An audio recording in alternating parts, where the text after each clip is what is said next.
Welcome to the Gyrl podcast. I'm Kyra Mitchell Lewis, and thank you all for joining. Hope everyone is having a wonderful week and a fabulous Thursday. My guest today is Victoria Wolf. Victoria is an entrepreneur, award-winning book designer, chef, content creator, author, and nomad. Over a year ago, Victoria and her husband decided to sell their home, purchase an RV to live in, and travel the country.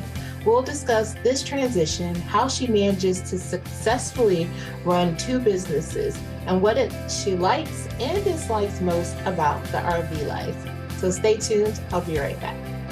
Hey, girl, have you joined us on Patreon? If you haven't, head over and unlock your potential with the Glow Getter membership.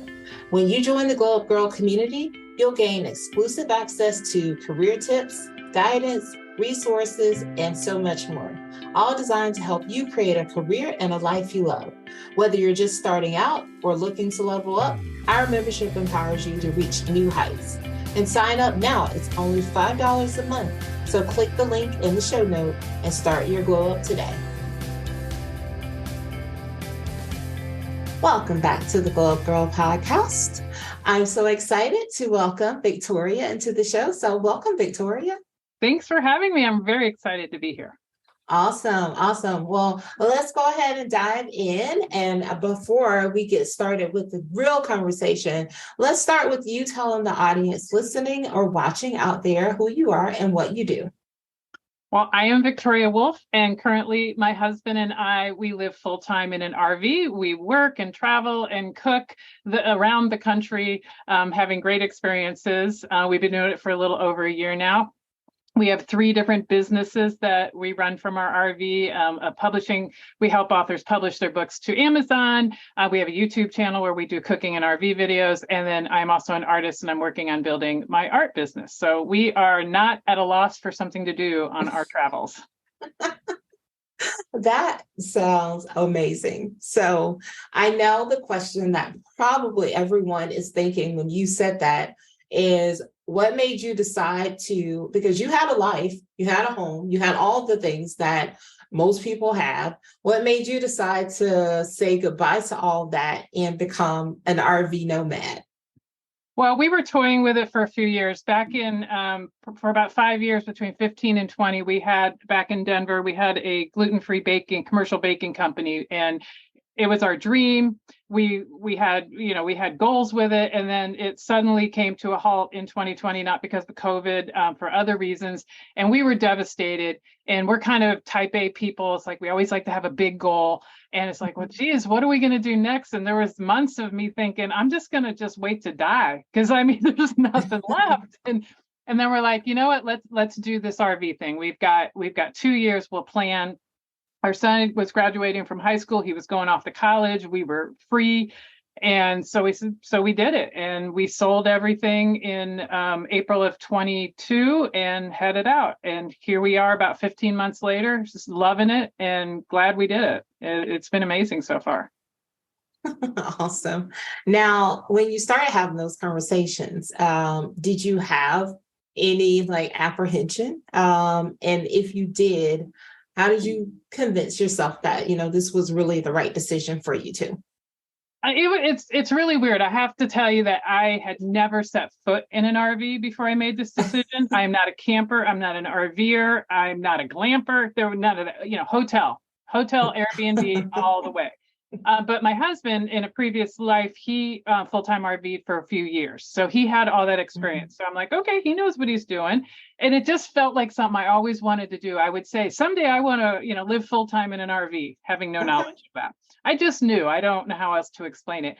So there was no apprehensive. It was an exciting endeavor. We planned the 2 years that we took to plan. It was fun. It was great to think about when we get out on the road.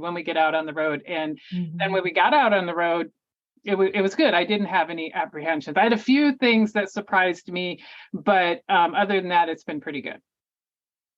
Um, so was it anything about like the old part of your life, like having, your home or having things that, I mean, they're just things, but I'm gonna ask the question because I'm sure somebody out there is saying like, do you miss like the stuff that, your home? Do you miss like that part of your life? No, we don't miss it at all because our home is now our 400 square foot RV. Now, Right. I want to be clear and say we do not live in a small RV. We live in a very large 44, almost 44-foot fifth wheel. It's like a little apartment on wheels rather than what you would think of Uh-huh. an RV. I mean, we have all the comforts of a home, like Mhm. washer and dryer, residential refrigerator, dishwasher, all that stuff, on-demand water heater, which is amazing, by the way. And so we planned it that way because we wanted to Yeah. feel like we were living in a house or an apartment rather than an RV.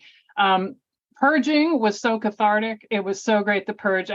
I threw away stuff I shouldn't have thrown away. My mom asked me like a few months later, it's like, those papers I gave you? I'm like, oh, yeah, they're gone. I don't, they're just gone. And then funny enough, we're always continually purging. Like yesterday was a purge day. Just over the last year, things we might have accumulated in the RV Mhm. or brought with us that we thought we were going to use, weren't going to use. So we've got, I don't know, 100 something pounds of stuff that came off of the RV Oh, wow. going Yeah. into storage. It's mostly kitchen stuff. That's the only thing I ever might hoard is kitchen stuff because we cook so much. Well, you're a chef. Yeah. Yeah. So, but I brought the wok. Like I was going to use a wok in an RV, so it's going back in storage. Mhm. But it feels so good not to have a ton of stuff. I went through my clothes yesterday, got rid of a lot of stuff, mainly because I've been getting healthier and losing weight over the last year. So I've got a lot of stuff that doesn't fit me, which that felt really good to get rid of. Mhm. But you think of, oh my God, I have all this stuff in a house. How am I going to purge it? And Mhm. get down to a small square footage living situation. But it's so wonderful because you don't need that stuff. I figure Right. of everything, even we have in the RV right now, if we, well, maybe a little bit more for us at a house, if you use 10% of what you have, you're probably doing good. There's so many Mhm. things you keep just in case, or I may need this. I don't want to have to buy it again. And those things just stack up. So I'm a Mhm. huge fan of purging and minimalistic living. And it was not painful at all. I actually have less clothes and shoes than my husband. So I I I love I that. exceeded this goal by leaps and bounds. Yes, I love that. And I have to agree with you. I think there is something like very like it just feels amazing when you are able to like go through things and say, we're not using this. We don't need this. Why are we holding on to this? And I have to say in my house, it's like that too. My husband is like the one holding on to things. And I'm always the one that's like, no, we're gonna donate this. Like, we try to donate quarterly. And I'm just like, I mean, you're not wearing this. Why do you have it in here? Well, no, I mean, like, that's the shirt that I like from, and blah, and like, we have these two sofas, which I get the sentimental value of like when we first started dating. It was like when we first decided to live together, it was the first like little couch and love seat set that we bought, and we bought it from like Salvation Army because we didn't have a lot of money then. And yes, it has a lot of sentimental value. And I finally, when we moved to the house we're in now, we left the sleeper, like we donated the sleeper. I was like, let's give this dream to someone else. This is and Yeah. so he goes, but well, I want to keep the love seat. Like we have to keep one part because like that's like, the first thing we got together. And I was like, oh my God, but like we don't need it, sir. So, like that sofa's literally up in our dog's room and he jumps on it and he like sleeps on it when he's upstairs. But it's one of those things that's so funny to me. Like I have no problem being able to just say, we don't need this stuff. Like Yeah. I'm not wearing these clothes. So, and especially now like that I'm working from home, I'm like, I don't need all those like dresses and things that I bought like when I was working in the office. So I'm going to donate these to somebody who needs them, who can wear them every day. Yeah. And yeah. If So, every item in your house has a story. Now, whether you need to relive that story every single time you look at it is the question. yeah. I mean, I get that there's a story. And there's things that you do just because you do it. I had this little glass, I'll call it a little tray, leaded glass tray I had, and I had two bracelets on it, and I had it on my dresser at the house. And I'm like, oh, I'll bring it with me. And so for a year, it sat on my dresser in the RV with 2 bracelets that I have not worn in a year. And I'm like, why? Why do I have this? So it's gone now. I did keep the bracelets just in case, because they're very lightweight, so they don't take up much room. But it's those little things you sometimes get in this rut. It's like, well, I've always had it. So doing what we did really makes you think about your stuff and how you interact with your stuff and whether you really need your stuff. And I don't think that's a bad thing in any situation. I don't think I agree with you. So let's talk about you being out on the road and making content and sharing your experiences with the world. What's that been like for you? It's been fun. We started the cooking channel before we went RVing, but we knew we were going to RV, and so we would add that in. And the reason we started doing the cooking, and we do all gluten-free and dairy-free cooking, because that's what I am, and that's what our gluten-free baking company was kind of a bit of an extension. It's like we don't have that anymore, but we still have recipes and cooking that we want to share with the world. And then we kind of factored in some RV content. I'd say over the year or so that we've been doing both content, we're kind of going back to more food content, because it's RV content is plentiful on YouTube. We know a ton of RV content creators, and they're doing a great job with it.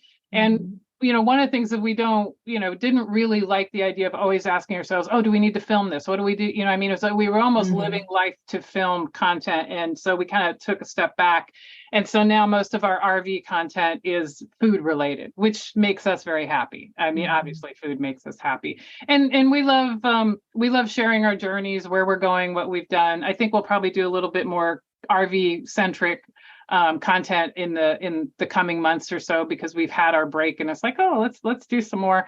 But we like keeping our clients updated. Our author clients from our main business, they love tracking us on, it's like, where are you at? What are you doing? And so it's fun to share. It is. It's almost like that show. Like I remember when I was younger, like, where in the world is Carmen Sandiego? Yeah. Where in the world is Victoria Woolf? Exactly. Well, I really love what you just said as far as like sharing and creating content.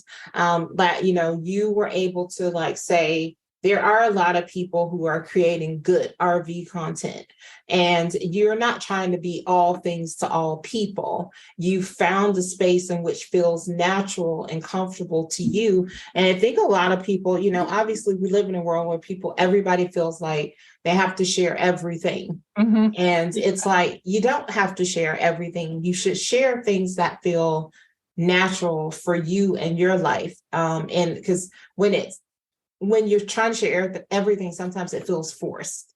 Yeah, and it's from our perspective, it's a tough life to always be asking yourself, should we be filming this? And then when you decide to film, it's like, how should we, what's the story, sir? How do we film it? Here, no, you hold the camera. No, you hold the camera. Where's our mics? It got a little crazy. So what we focus on now, and I think it really is our sweet spot, is we love discovering local dishes, local ingredients, going to farmers markets. We have a huge obsession with grocery stores wherever we go. It's like the first thing, let's go to the local grocery store if we've never been to this chain. Yeah. And so we go out, and Rich, my husband, has no eating restrictions. So he, eats whatever he wants. So the latest thing we did is here in Michigan, in Lansing, there was the Olive Burger is a big thing in Michigan.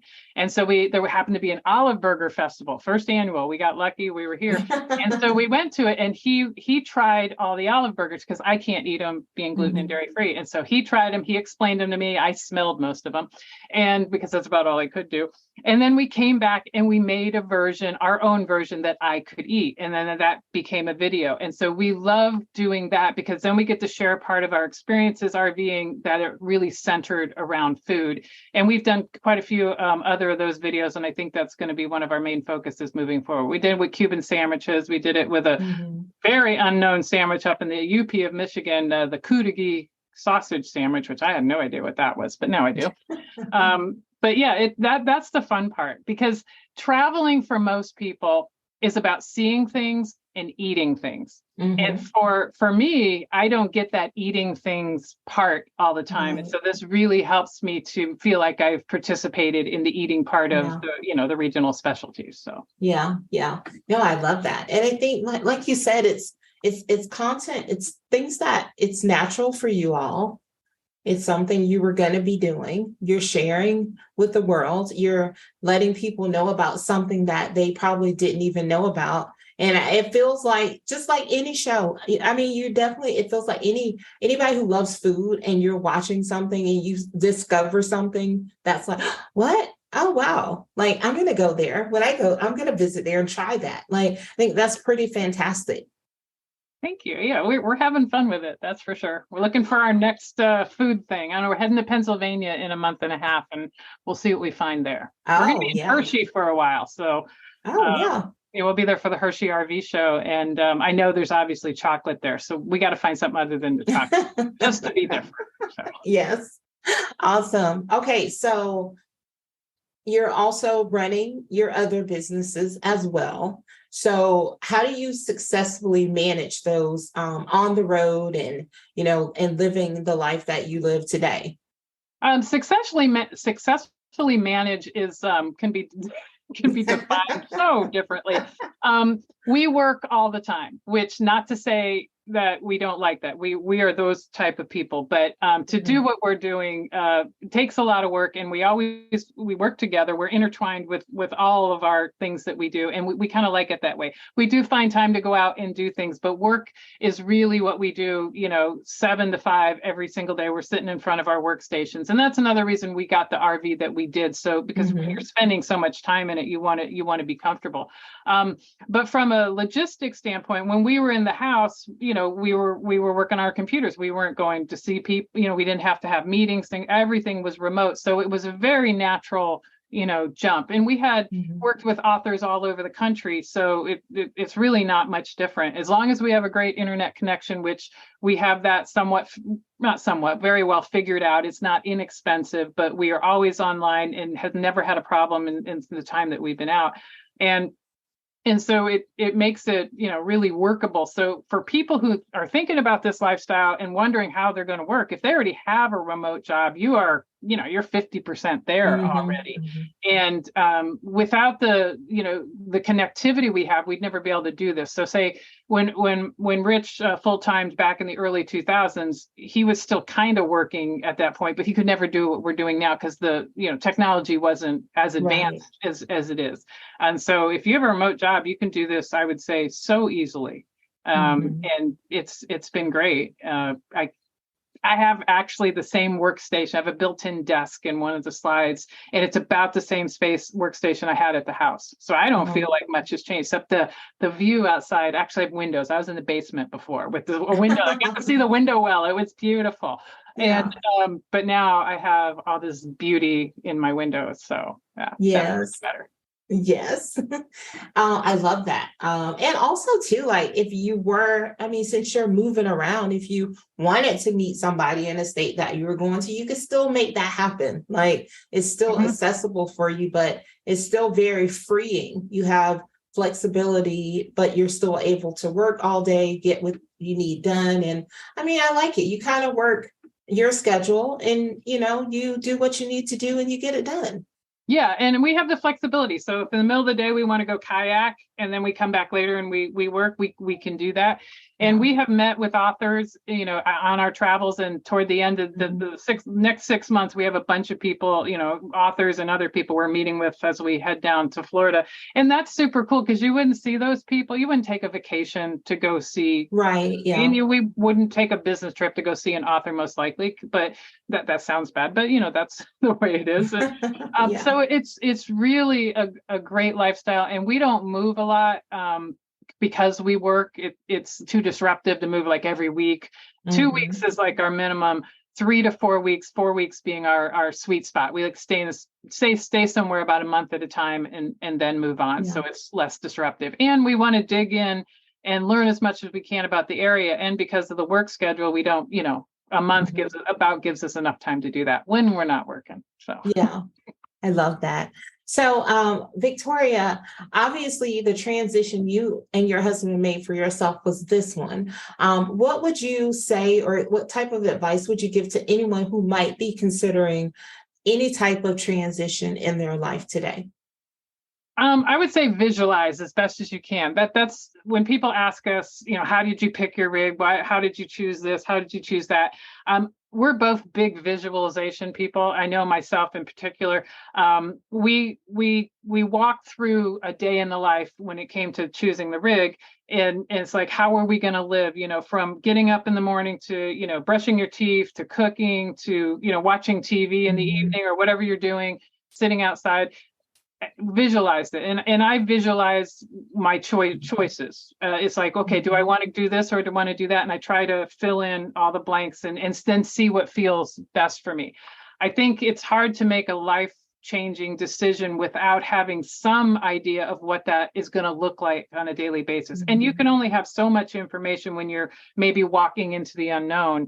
But we did, for the RV thing, we did watch a lot of RV videos, RV content creators, so I could get an idea of what RV life was like, because I had no idea. So that really helped me to help me visualize. But any life change, like, you're getting a divorce, visualize yourself not living with the person you're living now. And, does that feel good or does it not feel good? I went through that, 10 years ago. And, but yeah, you just, to me, it's about what feels right. I think that's the best thing I can say. And your body will tell you, your emotions will tell you, your gut will tell you what's right and what's wrong. And I think a lot of times we're afraid to go in that direction that feels right, but on the other side of it, the pragmatic is like, but on paper, is that right? Right. It's like, well, I don't care, it feels good here. So exactly. Yeah, trust your intuition. It won't steer you wrong. And I love the advice of visualizing it. Like, that was really, really good advice. Very smart in your planning to like figure out, like, what does this look like for me? I love that. Yeah, it helps. Well, you hear it all the time. Athletes, they tell the athletes to visualize the race and visualize yourself winning, and it works in every area of your life, really, I feel. Yeah, awesome. Okay, so tell the audience how they can find you online and connect to you. We are just about on all social media at GF Explorers. Our website is gfexplorers.com, TikTok, Instagram, Facebook, Pinterest. And then our book company is wolfdesignandmarketing.com. And then if you're interested in my art, it's victoriawolfart.com. Yeah, a lot of websites and a lot of handles. Well, we'll put all that in the show notes so that it's easy for everyone to find. Oh, thank you. All right. So let's move into 3 things with Victoria. I'm going to ask you a few more questions just to help the audience get more insight on who you are as a person. Number 1's a 2-parter. How do you start and end the day? I start the day and end the day probably at my computer. Well, not so much the end. The start the day is I sit down on my computer, I get out of bed, go to the bathroom, boom, I'm at my computer. It's like Rich always calls it my control station. I feel like, I can control everything here. And ending the day, I do not sit at my computer, I will say that. But I do check my phone for social media stats and stuff. That's how I end the day. Awesome. All right. So if you're, which I know you are a goal or intention setter, what's one thing that you've set for yourself this year that you don't mind sharing? And if you have any progress to share on that? I don't think I have a big audacious goal for this year. I do have one I set for 2025. Is we've gone to a lot of art shows around Michigan, and I really want to jumpstart my art. And so I've set the goal for 2025 that in Michigan, I'm going to do as many art shows as I can get into in 2025. So I have between now and then to A, figure out what my style is, and B, actually create some paintings, and C, figure it all out. But that's my big goal. My other goal, which I guess I've achieved, was to actually find reservations in Florida so we could spend 4 months in Florida. So I achieved that 2 days ago, and I almost like threw a party. So yeah, that was difficult. So awesome, fantastic. All right, and let's see. And the last question is, what do you like most and least about living in the RV? What I like most about it is the freedom, the adventure, the changing landscape, and every month or so there's something new to discover. So I absolutely love that. The thing I like least about living in the RV would be wind. I never realized how bad wind was until we got into the RV. We left Colorado in April of last year in a wind. I mean, it was just wind. And in an RV with slides and slide toppers, you feel like, you just feel like you're going to, just topple. And it takes a while to get used to it. And so we, when we drove out last year, we had terrible winds. And it was horrible. And we're like, okay, out east it's not very windy. Went back to the west earlier this year, and it was this wind. I hate the wind. That's pretty good. That's the only thing I hate about living in the RV is living in the RV in wind. So. In wind, yes. I think that's like interesting because it's probably not something that people probably even really have thought about, right? Is that no, you wouldn't think about that. You're in a house, it can be 50 miles an hour, and you might hear it a little bit. You're in an RV with 50 mile an hour sustained winds. You're like hanging on, going, "Oh my God, are we gonna make it?" Yeah. It's a little crazy. Awesome. All right. Well, this has been so fantastic. I really appreciate you coming on and sharing. It's very inspiring to hear your story, and that you and your husband decided to make this transition for yourselves, and just to see how much you enjoy it, and just like the flexibility and the life that you're living. I think it's like amazing. Thank you. We're having a blast so far. And when we're not having a blast, we won't do it anymore. All right. So before I let you go, what are 3 things you'd like the audience to take away from this conversation today? I think the biggest thing is, don't be afraid to follow your dream, no matter how crazy your dream is. Make sure that you visualize that dream before you go in that direction, and make sure it's really your dream. And just have fun every single day, whether it's this much fun or this much fun, because life is short and tomorrow obviously is not guaranteed. And really it's about fun and connections. And, that's what it is for me. And I think for almost everybody else, because that's what endures, the memories of fun and connections. Awesome. Well, Victoria, thank you so much for joining. You can always come back here. Definitely would love to continue to hear about your travels and the cooking, and also about your dream, the art. And I know that's going to come to fruition for you. You seem definitely like someone who does not stop until they meet the goal. Yeah, I might be a little like that. It's all good. Hey, you're in good company here. So thank you. Yes. Thank you so much. This has been fun. I really, really appreciate you having me on. Awesome. Well, stay tuned, everyone. I'll be right back. Welcome back to the Gyrl podcast. I'm Kyra. Thanks again to Victoria for joining the show today. If you want to learn more about her, check out the links in the show notes. If you'd like to learn more about Glow Up Gyrl, you can visit us at glowupgirl.com. You can check out past podcast episodes, sign up to join the show, grab our social links, and so much more. Be sure to check out our Career Focus podcast episodes as well. It's where I share my personal experience from my career journey. And if you're looking for career and personal tips and resources, join us over on Patreon. Click the link in the show notes to subscribe. It's only $5 a month. Also, if you're listening on a platform where you can leave a review, please feel free to do so. Thank you all so much for joining me today. And as always, I'll see you all next week. So until then, stay focused, fab, and glow up. Take care, everyone.